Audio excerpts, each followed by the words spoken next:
2 years ago, I had one of my first collabs with international master Rosen. We had a blitz match, and in one of the games, it got really messy. Again, granted, it was a blitz match, so we didn't have much time left.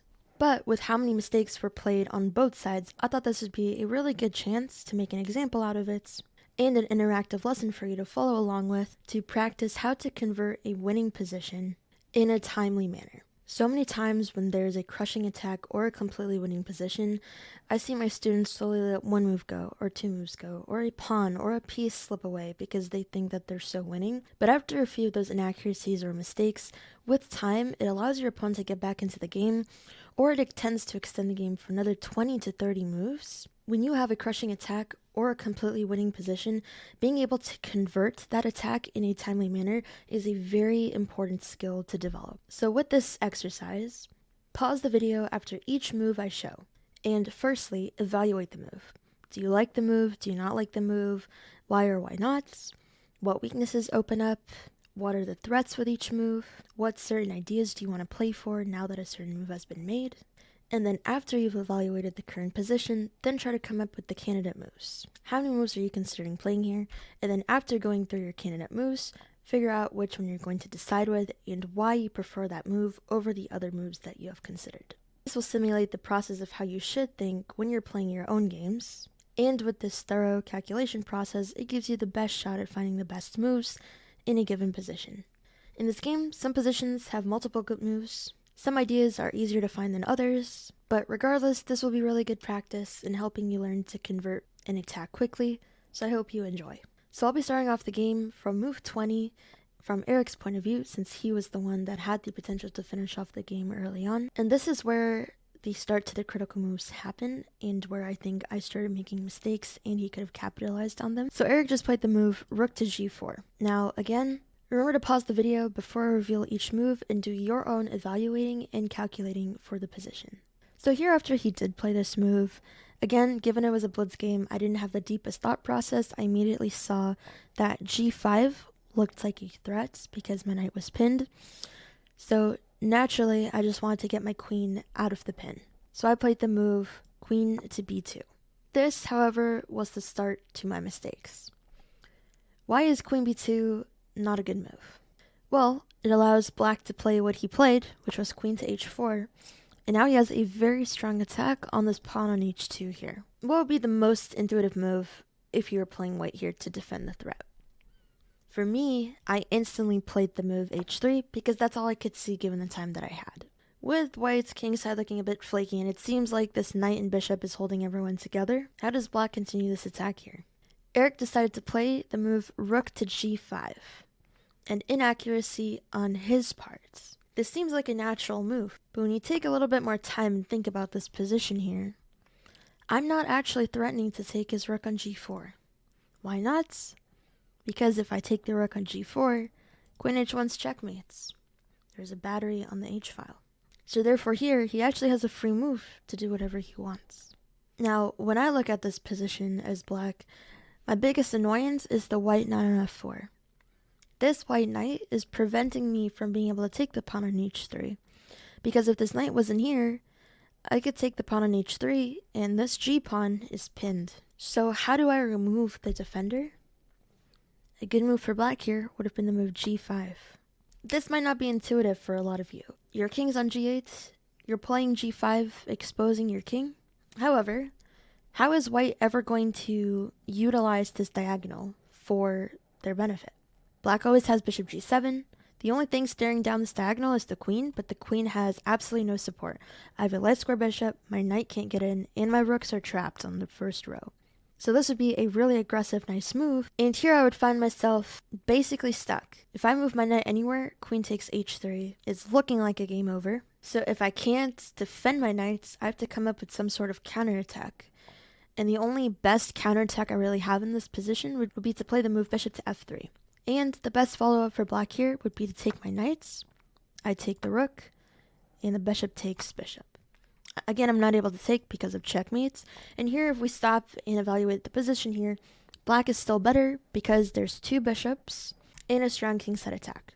These two bishops are going to be very deadly. This would be white's best chance to follow up, but again here, I'm threatening to take the rook, I'm threatening to take this pawn and sacrifice and go for a checkmate.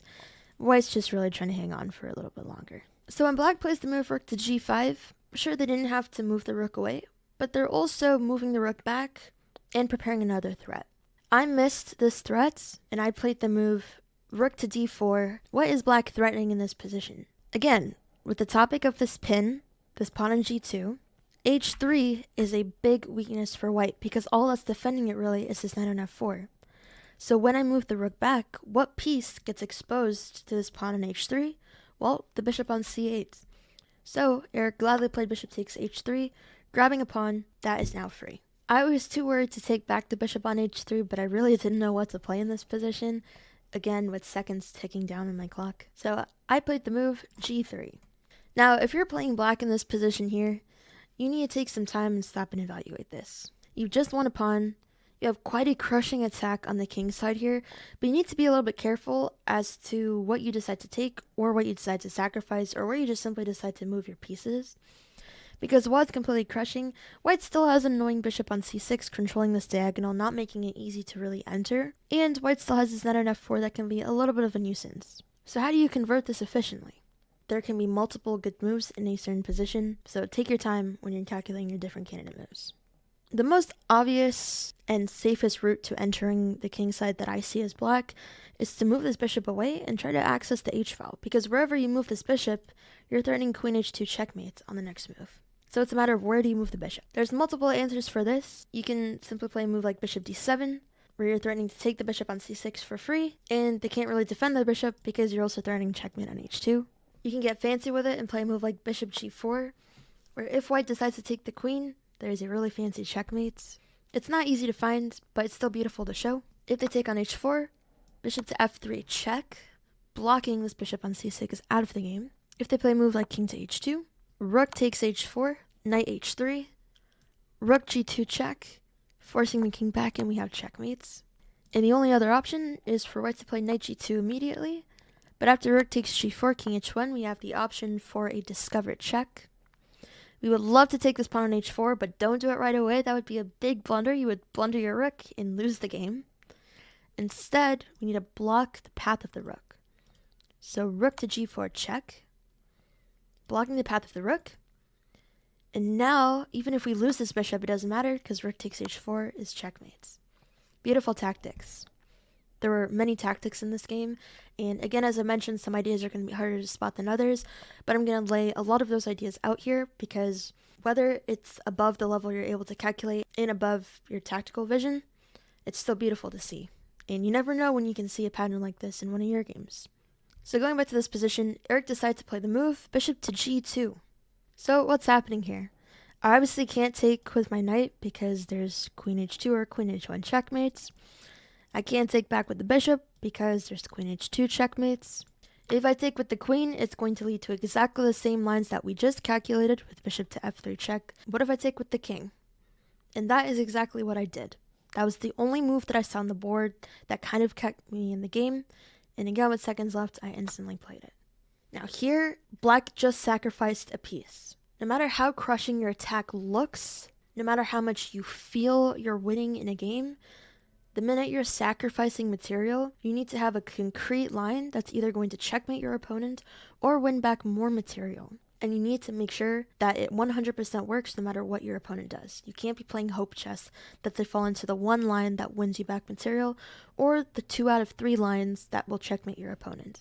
Every single line you calculate has to work. In this position here, how would you follow up as black after Eric sacrificed his bishop? And as a hint, there's only one line that keeps this advantage winning for black. So be careful and take your time.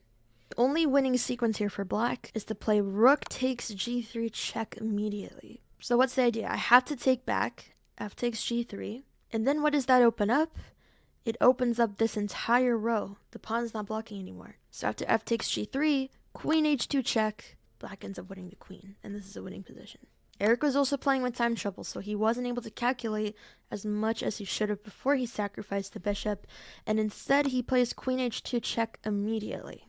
And now all of a sudden, after I play the move king f3, what is black's next best move here? You can't really flip the move order. Eric tried, but this doesn't actually work because after rook takes g3 check, I'm not forced to take the rook back, so I don't have to lose my queen. So here, I had to decide between king to e4 and king to e2. Which square is better? I think between all the moves so far, this is definitely one of the easier moves to decide on. The better move is king to e2, just moving back towards safety, back towards your pieces, trying to slowly escape towards the queen side. And I don't really see any great follow-ups for black here. After rook takes e3, I can just simply take back, and black has sacrificed 2 pieces at this point, and with a queen and a rook and my knight still on f4 blocking the square, there's not much damage left for black to do. I must have been seeing ghosts because I decided to play the move king to e4 and keep my king in the center. I didn't see checkmate, which that was enough for me. If I didn't see checkmate, I played the move.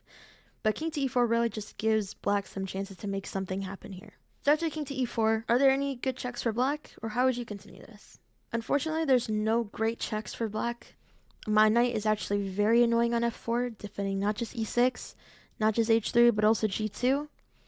I have my rook defending the square on h1, and after sacrificing a bishop, again, black can't really sacrifice another piece because there's not enough of an attack to justify it. So if there's no checks and there's no captures that work in the order of forcing moves, what is next? It's making a threat. The easiest piece to threaten here, and the most annoying piece of white, is the knight currently. So what move can we play to annoy the knights? g5, which is what Eric ended up playing. I really wanted to hang on to my knight, so I ended up playing the move knight to d5, which ends up being a big blunder. Now that my knight has moved, going by the order of forcing moves, checks open up on the position. What check is the best for black here? Queen g2 check would have been the best move because it's a simple fork, and you're going to win the rook on the next move. If I try to move my king back to d3, after queen takes f1 check, I'm kind of forced to try to trade queens if I can. If I move my king to c3, black can just play rook g1. And here, not only am I up on material, your king's still stuck in the center, and I'm about to activate my bishop, bishop g7, and this diagonal looks really rough to be on for any of white's pieces. This would have been the best check. If rook h4 or queen h4 are played, again I can safely move back to d3, but again there's no threat on my rook, so I'm slowly just climbing back to safety.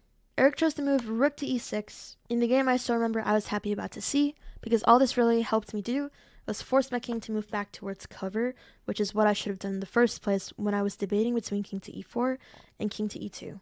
And this is a very critical moment in the game to just pause and look back on. Eric had multiple chances to win material, threaten checkmates, and convert the game very quickly.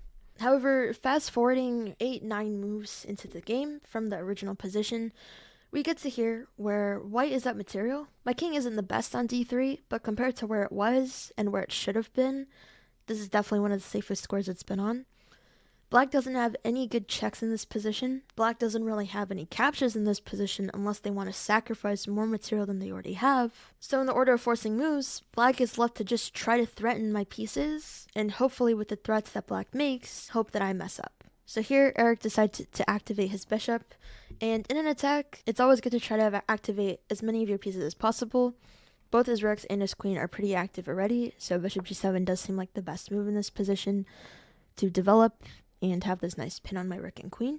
And now to think from white's point of view. I've been defending this entire time, just trying to get to safety, just try to escape the crushing attack that black had.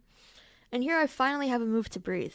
Because even if I end up losing this rook, I'm going to get a bishop back for it, and I'm still not really going to be down on material. I'm going to have the 2 minor pieces for the rook. So how can I make threats here, and how can I kick some of black's pieces away from my position? I found the move rook to h1, and this bishop, even though it hasn't moved in the game, it's been doing a lot of work. And here, it's supporting my idea of rook h1 to sacrifice my rook, to allow the move knight to f6 check. And after they take back my knights, my goal is to just take the queen and have a winning position. And this is Eric's best follow-up here, and kind of only follow-up here, to give up his queen for my rook and my knights. However, he decided to play the move queen to g2. And I think he might have just blundered this, but here I played the move knight e7 check and have this beautiful discovery on the queen on g2. And after rook takes e7, bishop takes g2, rook takes g2, and I cleared off some more pieces in the game here. It ended up becoming a queen and rook versus 2 rooks, and white's now the one in the winning position. So fast forwarding just 14 moves after the original position, I'm the one winning the game, and the game went on, and this was a pretty easy cleanup for me in this endgame. However, unfortunately, I ended up flagging in this position here, where as you can see, I'm completely winning as whites. I was so close to beating Eric Rosen, but unfortunately I flagged. Hopefully next time. But again, because he wasn't able to find the best continuation in the position and missed out on several opportunities to threaten checkmates or to win material, his advantage ended up slipping away about 12 moves later, and I ended up coming back into a game that I never thought I was going to make it out of. I found this game really instructive, and again, even though some of the ideas might be quite difficult to find, I felt a lot of it used the basic principles in terms of forcing moves. Look for your candidate moves, figure out what your opponent's threatening, figure out how much of a threat it is. When you're coming up with candidate moves, always look for checks first and captures, and if there's really no good checks or captures that you see, try to figure out how to make a threat. It encompassed how to utilize every single piece in your army to come together to make an attack, and there are some pretty sweet tactics in there, as well as really good calculation practice. I hope you found this interactive lesson helpful. I hope you enjoyed watching the game and seeing the really cool ideas that flowed throughout the position. And hopefully a couple of these tips can help you next time you're playing and you have a really crushing attack. Thank you so much for watching. Let me know if you liked this type of content. It's my first time doing something like this, so I'm just trying to learn from it to make the future videos better. Make sure to like, comment, and subscribe, and I'll see you guys on the next one. Bye-bye.